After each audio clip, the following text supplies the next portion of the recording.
C'est pas con. Expositions qui ont souvent d'ailleurs lieu Dans des musées. Ça. Et la boucle est bouclée. C'est QFD. Mec, c'est notre humain, donc sur UFM jusqu'à 22h probablement. Maintenant, on va s'attaquer, enfin si je puis dire, à Justine. Me faites pas mal. Non, on est gentil. Parce qu'on se posait une question justement avec Justine, c'est à propos de l'accès à la culture pour tous. Oui, voilà. Alors, j'ai écrit ma petite chronique, j'ai pas d'introduction, mais... Alors que la crise du coronavirus nous touche depuis 1 an, que des mesures de plus en plus restrictives ont été prises chaque semaine, même si on commence enfin à y voir le bout, mais toujours avec cette épée de Damoclès au-dessus de la tête, on peut estimer qu'un secteur particulièrement a été lésé et laissé à l'abandon par nos autorités, celui de la culture. Alors que l'Horeca, et nous en sommes ravis, a pu enfin réouvrir ses portes, le secteur de la culture continue à rester fermé, et je ne peux m'empêcher de ressentir une grande colère, mêlée à ce sentiment d'injustice qui, j'en suis sûre, doit serrer le cœur de tous nos artistes.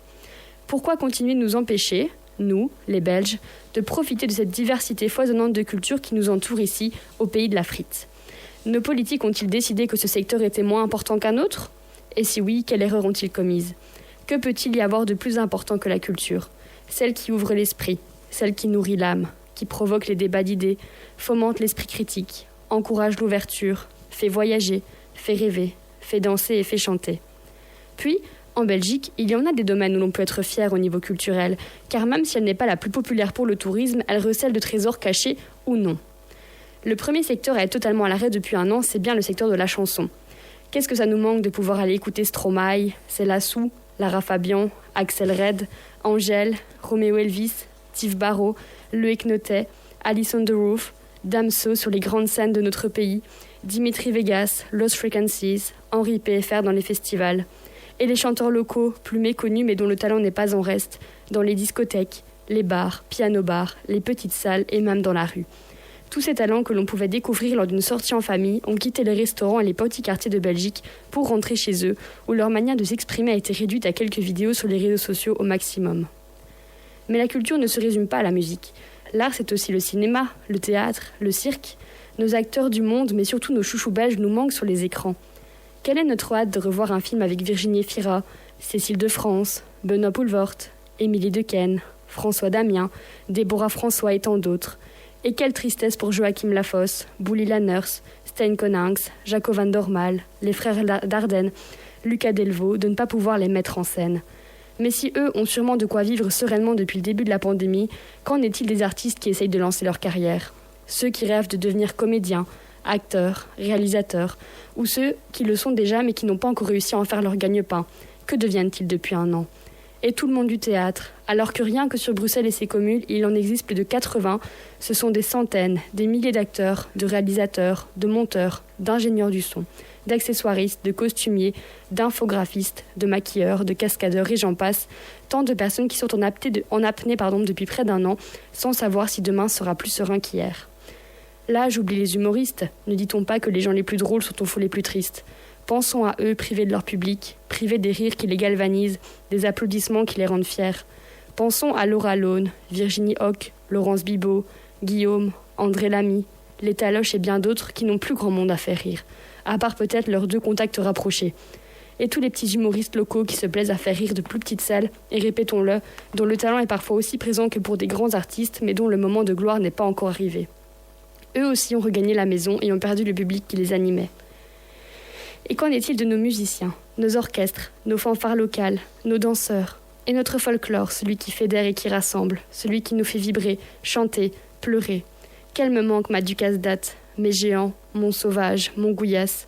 Et qu'en est-il du doudou pour les Montois, du carnaval pour les Binchois, des échasseurs pour les Namurois, du baptême pour les étudiants. Tous ces événements si importants dans nos vies, attendus chaque année avec tant d'impatience et qui font vivre et travailler tant de personnes. Ces événements qui nous font oublier, le temps d'une journée, d'un week-end, les différences qui nous séparent.